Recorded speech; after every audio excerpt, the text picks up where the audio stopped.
అతిథి గౌతమ్ పెళ్లి గూర్చి గౌతమ్ ఇంట్లో అర్జున్ ప్రసాద్ ముందు పంచాయితీ పెడుతుంది. 6 నెలల క్రితం మే 25వ తారీఖు ఇంద్ర చనిపోయాడు.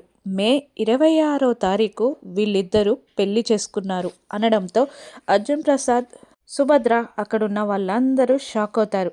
మే 25వ తారీఖే ఇంద్ర చనిపోయాడని మిలిటరీ వాళ్ళు ఇచ్చిన డెత్ కన్ఫర్మేషన్ సర్టిఫికెట్ అంకుల్ అంటూ ఆ సర్టిఫికెట్ని చూపిస్తుంది అతిథి అర్జున్ ప్రసాద్కి. ఆ డెత్ సర్టిఫికెట్ చూసి అర్జున్ ప్రసాద్ షాక్ అవుతాడు. అప్పుడేం చేయాలో తెలియక గౌతమ్ అహల్య టెన్షన్ పడుతూ ఉండగా మళ్ళీ అతిథి ఇలా అంటుంటుంది, ఇంట్లో ఎవరైనా చనిపోతే కనీసం సంవత్సరం పాటు ఏ శుభకార్యం చెయ్యకూడదని అంటారు కదా అంకుల్.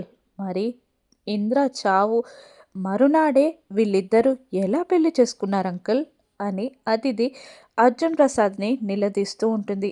అతిథి అడిగిన ప్రశ్నకి గౌతమ్ టెన్షన్ పడుతూ ఉండగా ఇక ఆ సర్టిఫికెట్ని పక్కన పడేసి అర్జున్ ప్రసాద్ వెళ్ళి గౌతమ్ కాలర్ పట్టుకొని, అతిథి చెప్పింది నిజమా చెప్పరా అని అర్జున్ ప్రసాద్ గౌతమ్ని నిలదీస్తూ ఉంటాడు. గౌతమ్ సైలెంట్గా అర్జున్ ప్రసాద్ని చూస్తూ ఉండగా అహల్య టెన్షన్ పడుతూ ఉంటుంది. ఇక ఈసారి ఇంకా గౌతమ్ పైన కోపం పెరుగుతుందా అర్జున్ ప్రసాద్కి? అసలు నిజాలన్నీ ఎప్పుడు బయటపడతాయి? గౌతమ్ని అర్జున్ ప్రసాద్ ఎప్పుడు అర్థం చేసుకుంటాడు? నిజం తెలిస్తే అహల్య పరిస్థితి ఏంటి? ఇంకా అతిథి ఏం చేయనుందో రానున్న ఎపిసోడ్స్లో చూద్దాం. Thank you for watching.